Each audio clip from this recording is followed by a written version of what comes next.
आम्ही इज्जत देतो ते सांभाळ. तुला पुन्हा एकदा सांगतो, आम्ही इज्जत देतो ते सांभाळ. सगळ्याला पोटभर ताकदवर असते तेवढे, असं काय नाही. कोण दादा नसतो काय नसतो, फक्त इज्जत करीत असतो प्रत्येक जण प्रत्येकाला खंबीर असतो. मग कुणी लेचं पेचं नसतं इथं, हे ध्यानात ठेवायचं सगळ्यांनी. पुन्हा एकदा सांगतो शेवटचं, महाराष्ट्रातल्या मराठ्यांनी कोणालाही पैसे द्यायचे नाही. आपण आपलं काय करायचे, गरिबाची सेवा तुम्ही येऊन करा, किंवा तिकडून पाठवलं तर येताना आता ट्रका लोक भरून आणायला लागले. कोणी सांगत आहे का नाव? उगाच पैसे काढी देत काय करते. समाज मोठा घरात दिला सोडून आणि छापायचंच बघत आहे. आम्हाला वाटलं लई मंदिरी पळत होतं काय नू. आणि शेवटचा मुद्दा,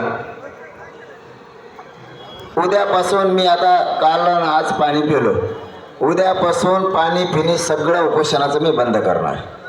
सरकार मागण्याची अंमलबजावणी करत नाही, त्याच्या लक्षात येत नाही आहे. त्यामुळे उद्यापासून मी पाणी बंद करणार आहे. आमरण उपोषण कडक सुरू करणार. उद्यापासून पाणीसुद्धा बंद. आणि 5वा मुद्दा, मराठा समाजाच्या एकाही पोरानं दगडफेक अमुक तमुक करायचं नाही.